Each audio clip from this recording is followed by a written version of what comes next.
CM Manoharlal Kurukshetra के दौरे पर है। इस दौरान सीएम ने अभिमन्युपुर गांव पहुंचकर जनसंवाद किया। साथ ही गांव के हरियाणा राज्य कृषि विपणन बोर्ड खरीद केंद्र के मरम्मत कार्यों का शिलान्यास किया। इसी के साथ सीएम ने कई बड़ी घोषणाएं की। सीएम ने कहा कि बीपीएल राशन कार्ड के लिए बिजली के बिल की लिमिट 9,000 से बढ़कर 12,000 कर दी गई है। सीएम ने कहा है कि सालाना 12,000 तक के बिजली बिल आने वाले बीपीएल कार्ड बन सकेंगे। 12,000 तक के बिजली बिल वाले परिवार जिनका राशन कार्ड कटा, उनको इसी महीने से राशन मिलेगा। इसी के साथ सीएम ने अभिमन्युपुर गांव के लिए 25 खिलाड़ियों की साइकिल नर्सरी को मंजूरी भी दी।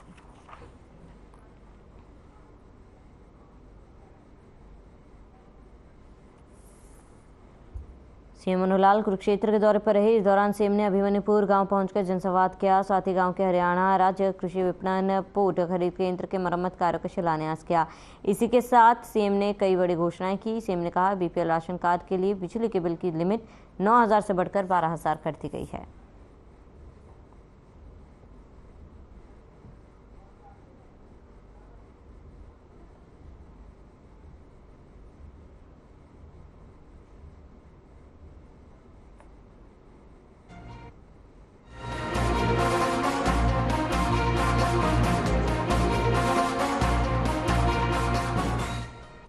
चंडीगढ़ में शिक्षा मंत्री कंवरपाल गुर्जर ने जेईई स्टूडेंट्स को लेकर बयान दिया और बताया है कि सुपर 100 का रिजल्ट बहुत अच्छा गया है। इसमें 79 स्टूडेंट्स ने जेईई की परीक्षा पास की है, जिसको देखते हुए सुपर 600 की शुरुआत की गई है, जिसके तहत 400 बच्चों को ऑफलाइन और 200 बच्चों को ऑनलाइन कोचिंग दी जाएगी। ये कोचिंग करनाल, हिसार, पंचकुला और बच्चों को बुनियादी एजुकेशन देंगे।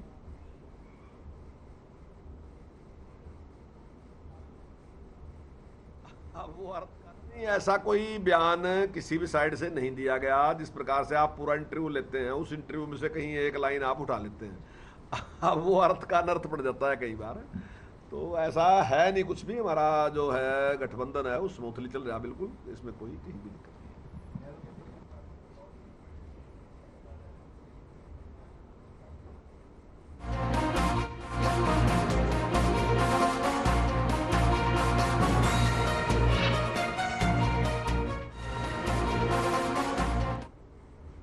हरियाणा राज्य के जैव विविधता बोर्ड की पहली बैठक की अध्यक्षता करते हुए हरियाणा के मुख्य सचिव संजीव कौशल ने बताया कि भारतीय वन्यजीव संस्थान द्वारा तैयार की गई इस कार्य योजना के तहत हरियाणा जैव विविधता ज्ञान केंद्र भी बनाने का प्रस्ताव है। यह केंद्र नवाचारों और तकनीकी के स्रोत के साथ साथ एक थिंक टैंक के रूप में भी काम करेगा। मुख्य सचिव ने कहा है कि इस कार्य योजना को स्वीकार करने से पहले और समय समय पर निगरानी के लिए एक सब कमेटी का गठन किया जाएगा। इस कमेटी में वित्त विभाग के अलावा विशेषज्ञों को शामिल किया जाएगा, जो जैव विविधता पर आंकड़े इकट्ठा करेगी और बारीकी से अध्ययन करेगी। उन्होंने कहा है कि राज्य के इस क्षेत्र में नीलगाय और अन्य वन्य जीवों की संख्या भी बढ़े और बैठक के दौरान इससे विस्तार विचार किया जाएगा। कलेश्वर पार्क में आए दिन टाइगर रेखा देखा जाता है, इसीलिए वहां टाइगर पार्क बनाने की आवश्यकता पर भी विचार किया जाएगा।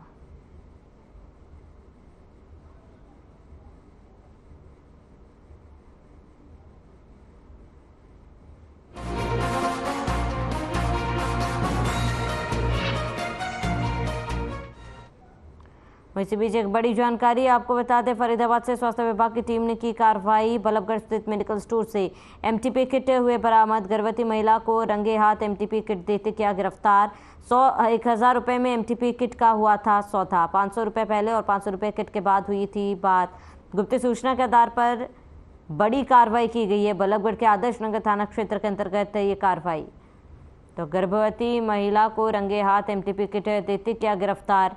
1,000 रुपये में एमटीपी किट का सौदा हुआ। 500 रुपये पहले और 500 रुपये बाद में। बड़ी जानकारी बल्लभगढ़ से। इस वक्त की बड़ी खबर फरीदाबाद से। स्वास्थ्य विभाग की टीम ने की कार्रवाई। बल्लभगढ़ स्थित मेडिकल स्टोर से एमटीपी किट बरामद। गर्भवती महिला को रंगे हाथ एमटीपी किट देते गिरफ्तार किया गया। गुप्त सूचना के आधार पर बड़ी कार्रवाई की गई। बल्लभगढ़ के आदर्श नगर थाना क्षेत्र के अंतर्गत कार्रवाई की गई। तो बड़ी जानकारी आपको बता रहे हैं। गुप्त सूचना के आधार पर कार्रवाई की गई। बल्लभगढ़ के आदर्श नगर थाना क्षेत्र के अंतर्गत ये कार्रवाई की गई है। 1,000 रुपये में एमटीपी किट का सौदा हुआ। 500 रुपये पहले और 500 रुपये किट के बाद की बात की गई थी। फिलहाल कार्रवाई की जा रही है।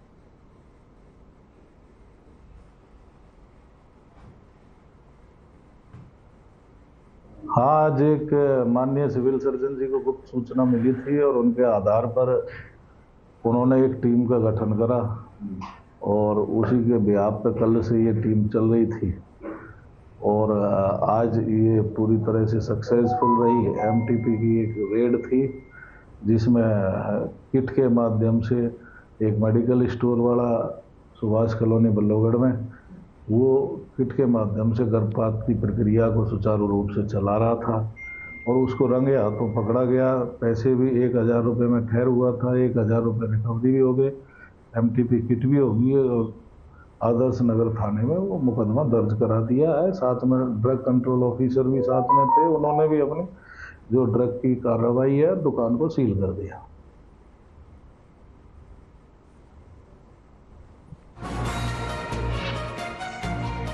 में श्री माता शीतला देवी के मंदिर का नया भव्य भवन बनकर तैयार हो गया। श्री माता शीतला देवी श्राइन बोर्ड के प्रशासक निशांत कुमार यादव ने सोमवार को मंदिर में माता के दर्शन कर आशीर्वाद लिया। डीसी निशांत कुमार यादव ने मंदिर परिसर में चल रहे माता के नए भवन के निर्माण कार्य की प्रगति की समीक्षा की। इस दौरान बैठक में मंदिर प्रबंधन के अधिकारी और श्री माता शीतला देवी के नए भवन के निर्माण से जुड़ी संस्था के अधिकारी भी मौजूद रहे। सीईओ प्रदीप सिंह ने उन्हें अवगत करवाया कि मंदिर परिसर में करीब 4.8 एकड़ में माता के नए बहुमंजिला भवन का निर्माण कार्य प्रगति पर है। उन्होंने बताया कि करीब 70 करोड़ की लागत से तैयार हो रहे इस नए भवन का 61% निर्माण कार्य पूरा हो चुका है।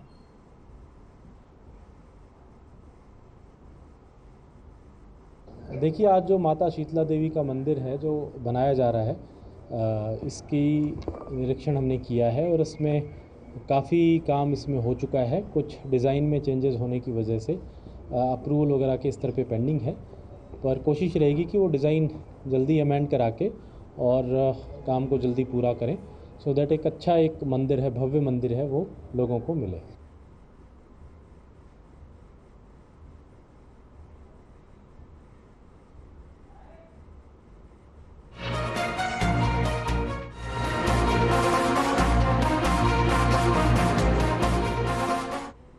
गुरुग्राम विश्वविद्यालय की एक महिला सहायक प्रोफेसर ने विश्वविद्यालय के फार्मेसी विभाग के डीन पर यौन उत्पीड़न का आरोप लगाया। शिकायत के बाद शनिवार को महिला थाना सेक्टर 51 में एक प्राथमिकी दर्ज की गई। आरोपी की पहचान डॉक्टर धीरेन्द्र कौशिक के रूप में हुई है।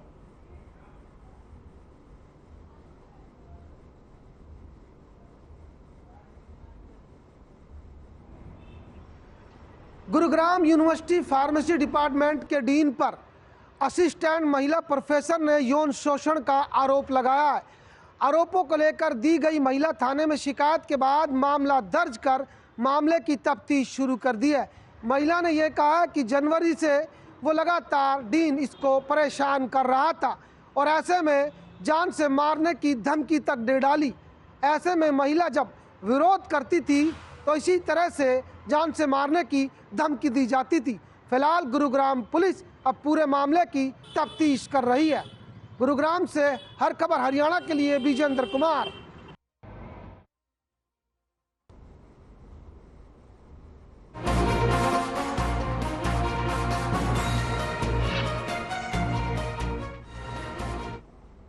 खबर बल्लभगढ़ से है, जहां लाखों का गेहूं भीगने के बाद मंडी से गेहूं का उठान शुरू हो गया है। बल्लभगढ़ अनाज मंडी के सेक्रेटरी इंद्रपाल ने बताया, बीती रात अचानक हुई बरसात के चलते गेहूं खराब हो गए, जिसके लिए उन्होंने सीधा जिम्मेवार मंडी से गेहूं का उठान करने वाले ट्रांसपोर्ट ठेकेदार को ठहराया।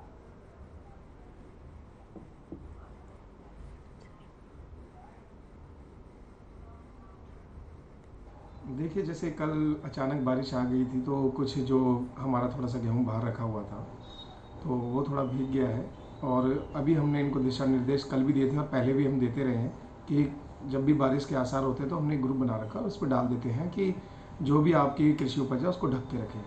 तो कल जैसे बारिश से पहले थोड़ी आंधी आई थी, हवा चली थी तेज, उसकी वजह से जो इन्होंने अपने तिरपाल वगैरह लगा रखे थे एक आध के, तो वो उड़ गए थे। लेकिन अब फिर हमने इनसे कहा है कि अपने तिरपालों को बांध कर लगाएं। और जैसे कि अभी भी थोड़ा सा बारिश का मौसम सा बना हुआ है तो हमने अभी से ही मंडी में पूरी सूचना दे दी है और अपने कर्मचारी को भेज दिया है कि सभी की जो कृषि उपज है वो ढकवाई जाए। कल की क्षति के लिए आप किसको जिम्मेदार मानते हैं? देखिए, क्षति के लिए तो जैसे कि अब ये लिफ्टिंग हो जानी चाहिए थी टाइम पर, और जो हमारा ये ट्रांसपोर्टर है, ठेकेदार है, जिसने गेहूँ उठाने का ठेका ले रखा है,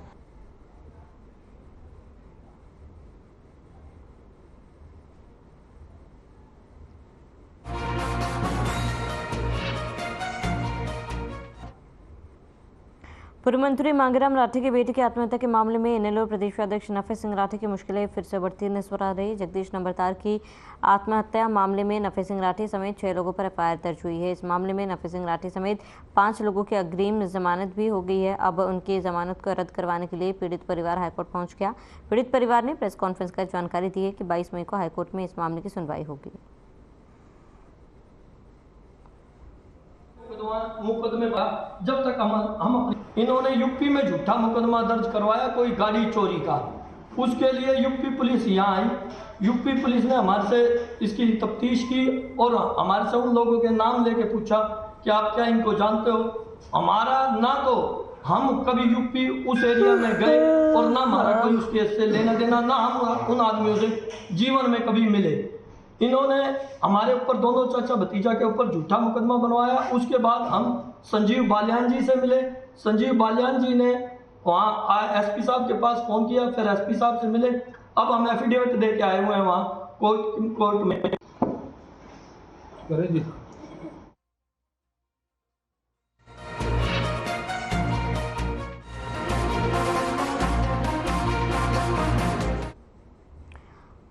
खबर बल्लभगढ़ से, जहां अचानक हुई बरसात के दौरान प्रदेश के परिवहन मंत्री मूलचंद शर्मा शहर का दौरा किया। इस दौरान परिवहन मंत्री ने शहर के मुख्य नाले का निरीक्षण किया। वहीं नगर निगम के अधिकारियों को नाले की सफाई के दिशा निर्देश भी दिए।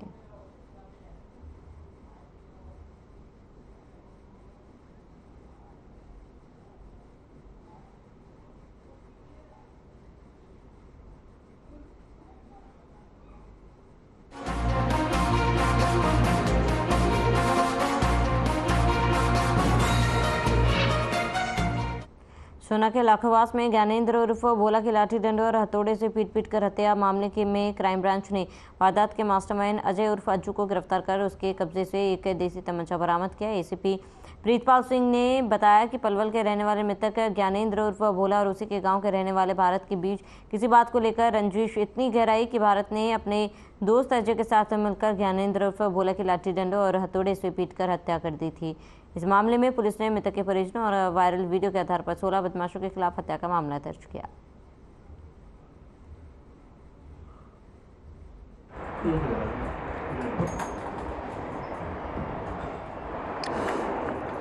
बारह अप्रैल को एक ज्ञानेंद्र नाम का युवक जो कि सोना के इलाके का सोना में एक फार्म हाउस पे आया हुआ था और जो असावटा पलवल का रहने वाला था, और वहाँ पे कुछ युवकों कई गाड़ियों में भर के युवक आए और उन्होंने उसको लाठी डंडे हथौड़े और हथियारों के साथ उसको चोट पहुँचाई और उसकी हत्या कर दी, जिसके संबंध में हमने 302 के तहत केस रजिस्टर करके और उसकी इन्वेस्टिगेशन हमारे सब इंस्पेक्टर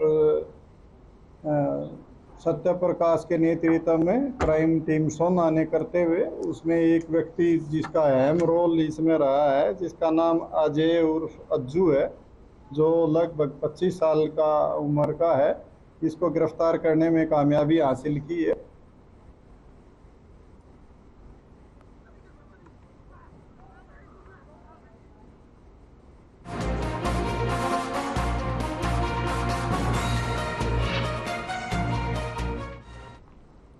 गन्नौर के पुगतला गांव में पंचायती जमीन की बोली से पहले गांव के ही कुछ दबंगों ने गांव में 2 अलग अलग जगहों पर फायरिंग करते ही गनीमत रही कि इस मामले में कोई हताहत नहीं हुआ है। सूचना के बाद थाना गन्नौर से पुलिस मौके पर पहुंची और मामले की जांच शुरू की। जांच में सामने आया कि गांव पुदगला की पंचायती जमीन की 3 मई को सरकारी बोली की जानी। पुदगला गाँव का रहने वाला ऋषिराज भी पंचायती जमीन की बोली देने का इच्छुक है, लेकिन गाँव के ही रहने वाले सतपाल का परिवार पंचायती जमीन को अपने नाम छुड़वाना चाहता है, जिसके चलते सतपाल के परिवार की तरफ से पंचायती जमीन की बोली ना करने को लेकर धमकियां दी जा रही थी। इसी को लेकर सतपाल, उसका बेटा हरेंद्र, जितेंद्र सहित अन्य बदमाश कार में सवार होकर ऋषिराज के घर पहुंचे, लेकिन ऋषिराज के घर पर ना होने पर बदमाशों ने घर पर ही फायरिंग कर दी। इसके बाद हमलावर ऋषिराज और सरपंच के पति सोमदत्त को ढूंढते हुए उनके पास पहुंचे और दोनों को मारने की नीयत से उन पर फायरिंग कर दी। हालांकि इस फायरिंग में किसी को गोली नहीं लगी।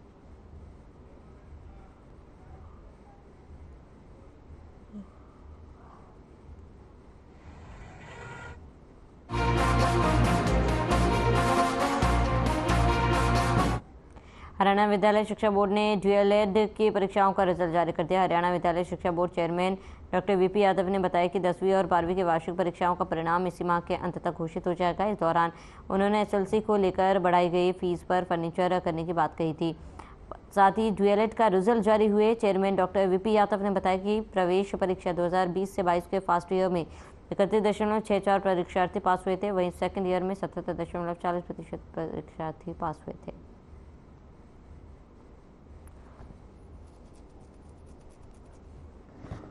तो इस बार हमने बहुत बेहतरीन काम किया और आपकी प्रेस ने भी उसकी प्रशंसा की। नकल पर एकदम एक झटके में रोक लग गई। परहैप्स जो हरियाणा विद्यालय शिक्षा बोर्ड ने इस बार alpha numeric codes QR code का जो प्रयोग किया, ये अपने आप में देश में अनूठा प्रयोग था और पहली बार हुआ। और एक जो बुराई थी एक तरह से नकल की, उस पर एकदम हमने रोक लगा दी। तो इस तरह से हरियाणा विद्यालय शिक्षा बोर्ड अगर हम आगे की ओर बढ़ रहा है वो सब ऐसा।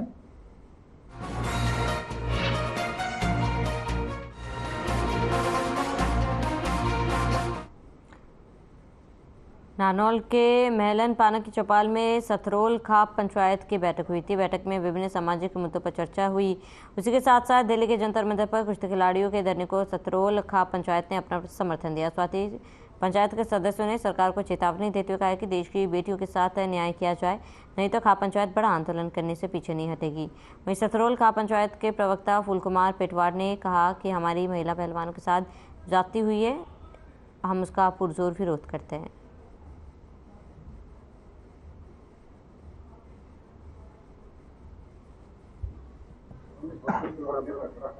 जो हमारे महिला पहलवानों के साथ जो ज्यादती हुई है, हम उसका पुरजोर विरोध करते हैं और जो भी उसमें दोषी है सरकार उसको अरेस्ट करे, इस्तीफा ले और फिर जांच बिठावे और जो गलती है उसको ऐसी सजा मिलनी चाहिए। इस तरीके की जो लड़कियां देश और विदेश में हमारा नाम रोशन करती हैं और उनके साथ यौन शोषण होता है,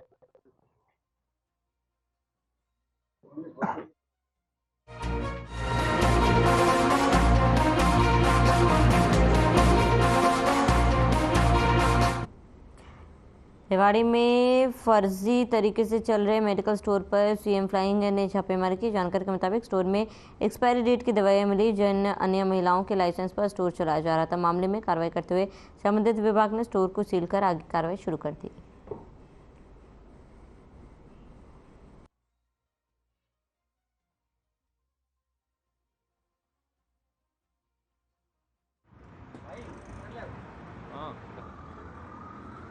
मुख्यमंत्री उड़नदस्ता रेवाड़ी की टीम के द्वारा आज एक गुप्त सूचना के आधार पर नारनौल फाटक के पास, नाईवाड़ी के पास एक मेडिकल स्टोर पर रेड की गई, जिसमें जो स्थानीय जो संबंधित विभाग के अधिकारी भी साथ थे, जो ड्रग्स डिपार्टमेंट से। तो जब वहाँ पे चेक किया गया तो उनके पास कुछ एक्सपायर्ड मेडिसिन मिली और सफाई भी प्रॉपर नहीं थी। और सबसे बड़ी बात ये थी कि उसमें जो फार्मासिस्ट का जो लाइसेंस होता है वो किसी और के नाम पे।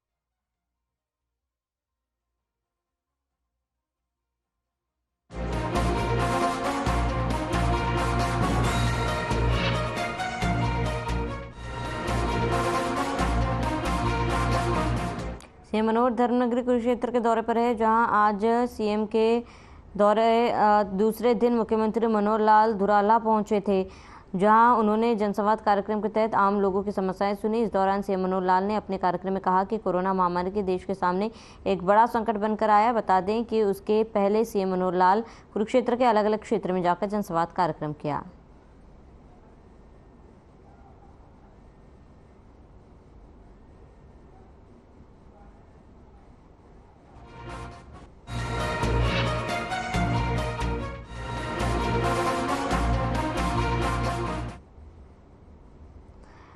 तो खबर लोहारू से, जहां कृषि एवं पशुपालन मंत्री जेपी दलाल ने गोटड़ा गांव में स्वास्थ्य विभाग मेडिकल मोबाइल वैन को हरी झंडी दिखाकर रवाना किया। कृषि मंत्री ने कहा कि सरकार का लक्ष्य है कि घर बैठे लोगों को चिकित्सा सुविधा मिले और लोगों को शहर के चक्कर ना काटने पड़े। मेडिकल मोबाइल वैन लोहारू हल्के के प्रत्येक गाँव में जाएगी और लोगों की हर प्रकार की बीमारी के चेकअप कर चिकित्सा सुविधा मुहैया कराएगी।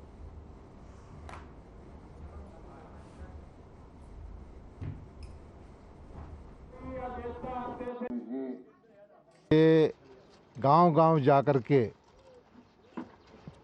मोबाइल वैन के द्वारा, जिसके अंदर सब सुविधाएं होंगी, आँख देखने की, टीबी चेक करने की, दांत देखने की, एक्सरे की, ईसीजी की और गर्भवती महिलाओं की तो टीकाकरण की गांव-गांव में जाकर के ये एक शुभारंभ किया है कि लोहारू के प्रत्येक गांव में ये बसें जाएंगी और लोगों को चेक कर करके सस्ता सुलभ लगभग फ्री इलाज इनका होगा। और जिन आदमियों को आँखों में समस्या है उनकी आँखें टेस्ट करेंगी। चश्मे मैं अपनी तरफ से उनको भिजवा दूंगा।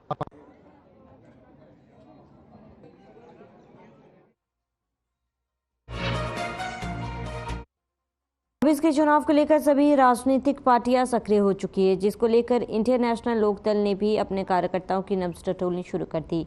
ऐसे में इंडियन नेशनल लोकदल के नेताओं व कार्यकर्ताओं की बैठक लेने को लेकर पूर्व मुख्यमंत्री ओम प्रकाश चौटाला भिवानी पहुंचे, जहां उन्होंने कार्यकर्ताओं को संबोधित किया। कार्यकर्ता सम्मेलन में चौधरी ओम प्रकाश चौटाला ने कांग्रेस के शासनकाल में उन्हें जेल भेजने जाने पर कार्यकर्ताओं के बीच में अपना दर्द सहा और जमकर भूपेंद्र सिंह हुड्डा पर कटाक्ष किया। कार्यकर्ता कांग्रेस सरकार में उनके साथ में छल करके उनके जेल भेजने का काम किया था।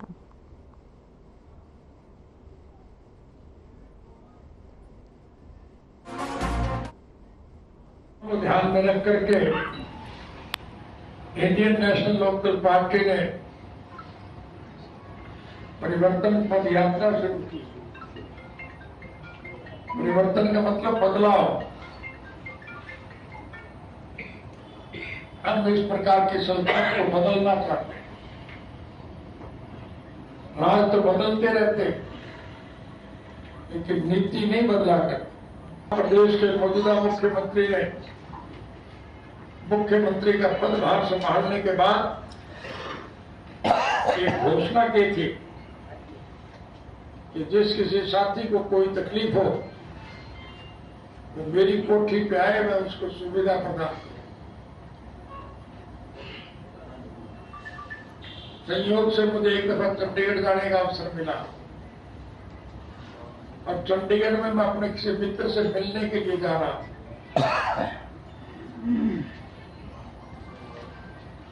जिस सड़क से मैं जा रहा था उसी सड़क पर मुख्यमंत्री निवास था।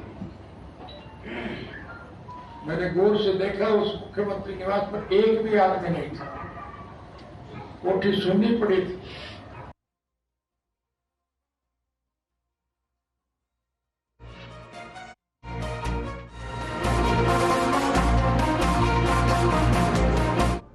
इसी बीच एक बड़ी जानकारी कुरुक्षेत्र से बड़ी खबर, अहम जानकारी। कलाकृति भवन के भारत मुनि सभागार में बिरसा मुंडा के जीवन पर आधारित नाटक देखा।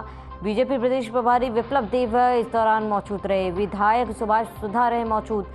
बड़ी जानकारी, अहम खबर आपको बता दें कुरुक्षेत्र से। इस वक्त की बड़ी खबर कुरुक्षेत्र से सामने आ रही है। कलाकृति भवन के भारतपुर सभागार में सीएम बिरसा मुंडा के जीवन पर आधारित नाटक देखा। बीजेपी प्रदेश प्रभारी विप्लव देव मौजूद रहे, उनके साथ विधायक सुभाष सुधा भी मौजूद रहे।